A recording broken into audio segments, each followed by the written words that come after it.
Gladys en Éxitos. Muchas veces y ante tantos episodios uno se pregunta qué es la diplomacia, cómo funciona, hasta qué punto sirve, qué es lo que realmente funciona. Muchas preguntas alrededor de este punto en particular.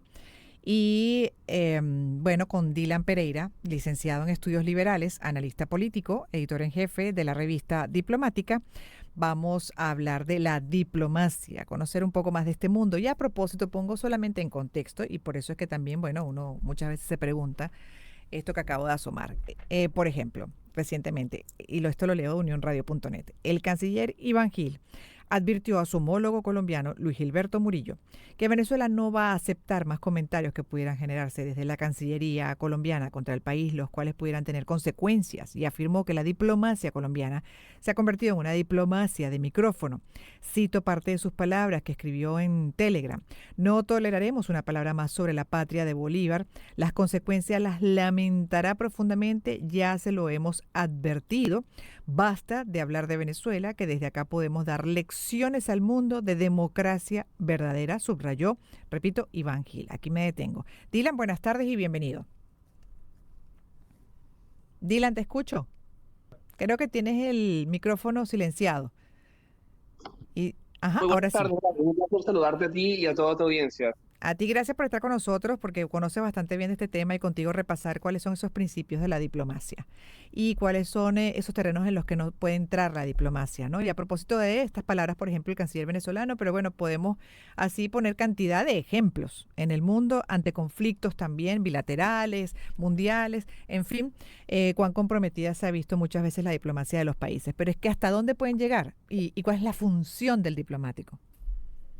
Por supuesto, bueno, es una pregunta muy interesante porque precisamente hace poco publicaba una nota de opinión, un artículo de opinión en el diario El Universal sobre los orígenes de la diplomacia moderna, que son profundamente enmarcados en el nacimiento del realismo político. Precisamente Nicolás Maquiavelo, autor del Príncipe, fue un gran estadista florentino y además tuvo una misión diplomática muy amplia en la época de los Medici y sentaba algunas en sus cartas y correspondencia privada algunas de las principales funciones o mecanismos de la diplomacia, entendido en un Estado moderno donde se mueven los intereses, donde la acción exterior es promovida por intereses de cada una de las capitales y de los gobiernos. Y allí, por Ujú. supuesto, está pues un principio de información, de conocer de primera mano a través de los legados, de los enviados diplomáticos, la situación interna de cada uno de los países, pero sobre todo después, particularmente del Tratado de Westfalia, encontrar en la diplomacia una función profiláctica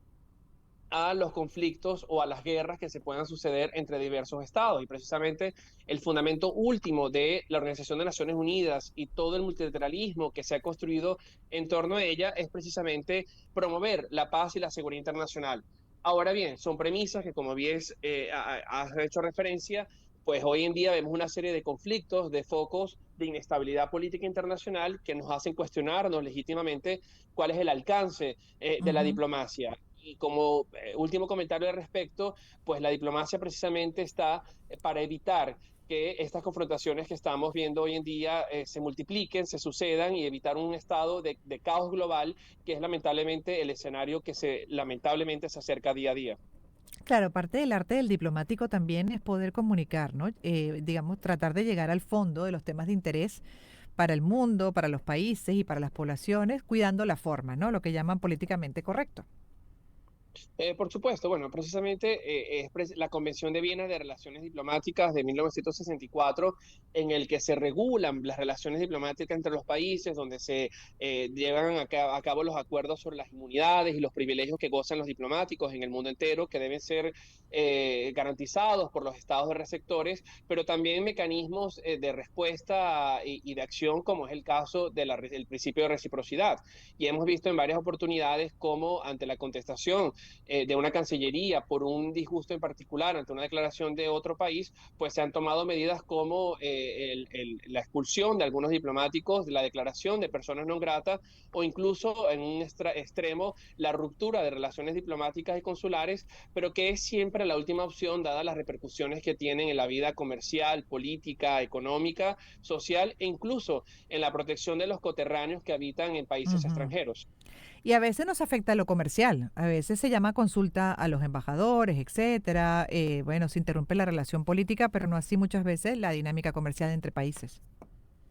Sí, esto se debe precisamente no solamente por el juego político que existe prevalece, pero la presencia política y social de los enviados diplomáticos tiene una importancia en la impronta comercial. Ujú. Precisamente en los últimos años ha sido una práctica cada vez más recurrente la incorporación de oficinas y agregados comerciales en las diferentes misiones diplomáticas que se ocupan precisamente de ello. Ahora bien, existe un pragmatismo y lo estamos viendo en las relaciones diplomáticas cada vez más.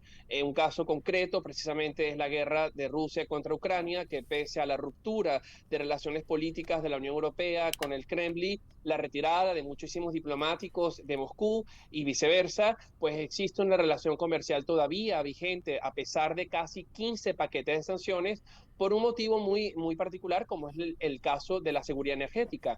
A pesar que la Comisión Europea ha promovido una agenda de reestructuración de las fuentes energéticas de la Unión Europea, articulando nuevos acuerdos comerciales con países como Argelia, como Qatar, impulsando una agenda de desarrollo sostenible, existe una dependencia en un alto grado en países como Polonia, en países como Hungría, y a pesar de todo el contexto político que se vive, hoy en día la Unión Europea sigue comprando millones de Ujú. metros cúbicos de gas y petróleo a Rusia, pese a las sanciones por este componente Sí. de seguridad energética que te comento.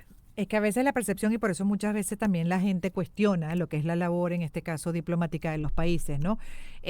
O lo que es el discurso político que generalmente se distancia o a veces se distancia de las acciones per se.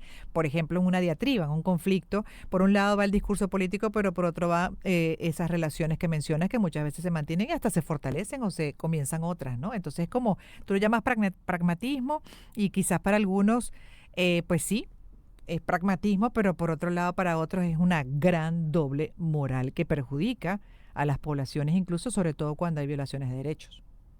Por supuesto, y de hecho allí justamente radicaba este comentario que publicaba hace unos días, en el que Ujú, la política desde el punto de vista aristotélico es virtuosa, tiene que estar ligada intrínsecamente a la ética y ser coherente entre la acción y la palabra. Pero ujú. a partir del siglo XVI hemos visto cómo se ha instaurado la realpolitik, una realpolitik que para muchos está absolutamente divorciada de la política.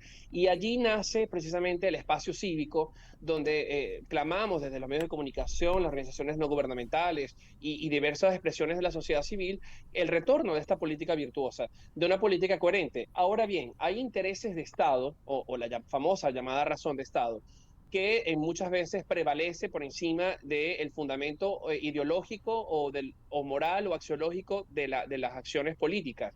Y allí también hay que tener un grado de condescendencia, entender que en casos como el que te mencionaba, la seguridad energética de casi 400 millones de personas, pese a tener un absoluto desacuerdo y condena a lo que ha sucedido en Ucrania, pues tiene un peso importante, preponderante en la acción exterior.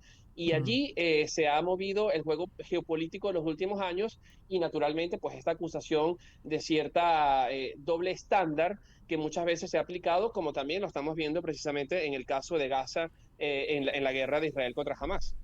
Entiendo. Sí, entiendo. Estamos hablando con Dylan Pereira, licenciado en estudios liberales, analista político, editor en jefe de la revista Diplomática. Hablando con él justamente de qué es la diplomacia, cómo funciona, hasta qué punto funciona. Y ahí también cuando se meten en el terreno sensible del país vecino o en general de otros países y brincan, ¿no? Los dolientes. Entonces, bueno, para esos casos ahí sí es inapropiado bueno, una violación a la soberanía de los países, pero cuando se habla maravillas, ahí sí lo celebran, aun cuando pues no corresponda a la realidad de los hechos.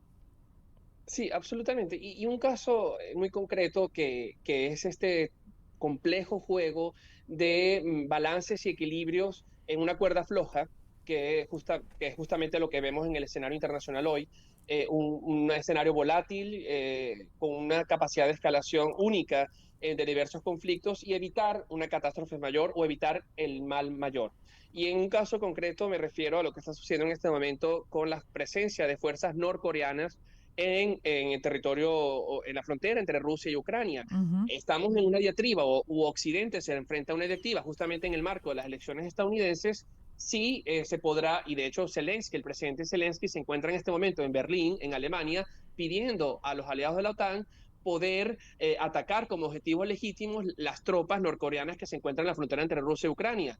Ahora bien, esta diatriba se enfrenta, por un lado, al estar, sí, dentro de un conflicto bélico, pero por el otro, el hecho de aprobar el uso incluso de armas occidentales en suelo ruso, poder escalar un conflicto del cual no se tenga retorno, incorporando cada vez más actores internacionales y evocando lo que sería una tercera guerra mundial. Y allí hay un dilema muy complejo, de una sensibilidad sí, que no se puede medir y que naturalmente muchas veces perjudica los ideales que mueven la acción virtuosa o Sí. ética que nos estábamos haciendo referencia. Sí, pero es que de hecho también, Dylan, me gustaría contigo revisar cuál es el límite para que no se le considere a otro país de cometer injerencismo.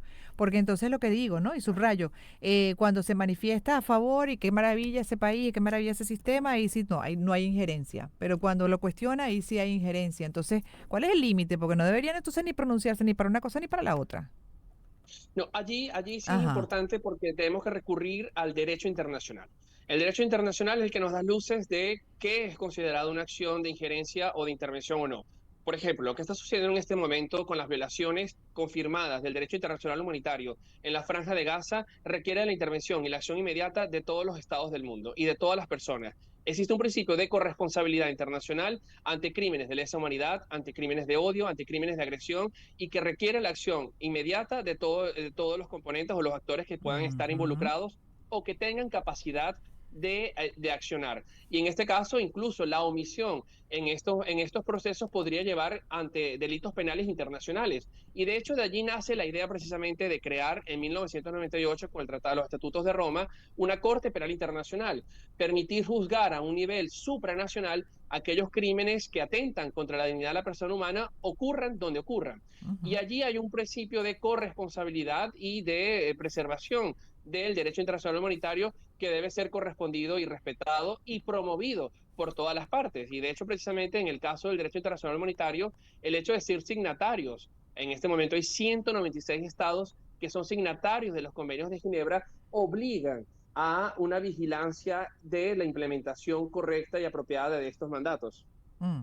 Lo que pasa es que se suelen agarrar, ¿no? De supuestamente una falta inaceptable a lo que es a la soberanía de cada país, supuestamente cuando hay duros cuestionamientos o incluso, bueno, se pretende acciones en contra de algún sistema del mundo que esté, como bien dices, cometiendo incluso crímenes de lesa humanidad. Entonces, de ahí se agarran, sacan bandera roja o la amarilla, en fin, ¿no? Estos políticos que representan sobre todo el sistema que se cuestiona, pero en realidad ahí es absolutamente válido, ¿no? Absolutamente válido el resto, como bien explicas, el que se pronuncie y que a lo interno de esos países se entienda que, bueno, ese es el deber ser del planeta, ¿correcto?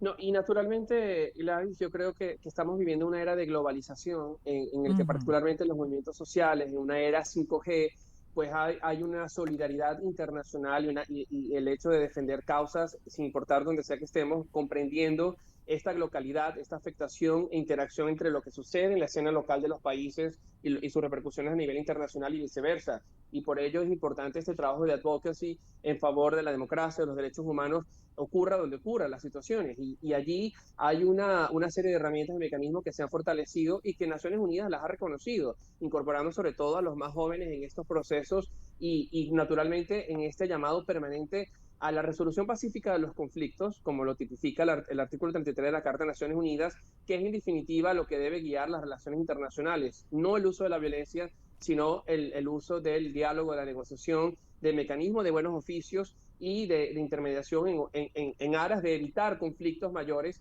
y que, como siempre decimos, las guerras tienen un inicio lamentablemente y al final, dure el tiempo que dure, van a una mesa de negociaciones, van a una Mm. mesa de paz. Creo que llegar a este punto previo al sufrimiento humano que significa conflictos de mayor escala debe ser el Bueno. mandato y lo que debe imperar en la acción exterior de los países y de cada uno de nosotros como ciudadanos globales. Gracias por haber estado con nosotros, Dylan. Dylan Pereira, licenciado en Estudios Liberales, analista político, editor en jefe de la revista Diplomática, hablando de diplomacia, de cómo funciona. Nos toca cerrar esta primera hora nacional. Queda una segunda parte de Gladys en Éxitos. En breve regresaremos. Empezamos.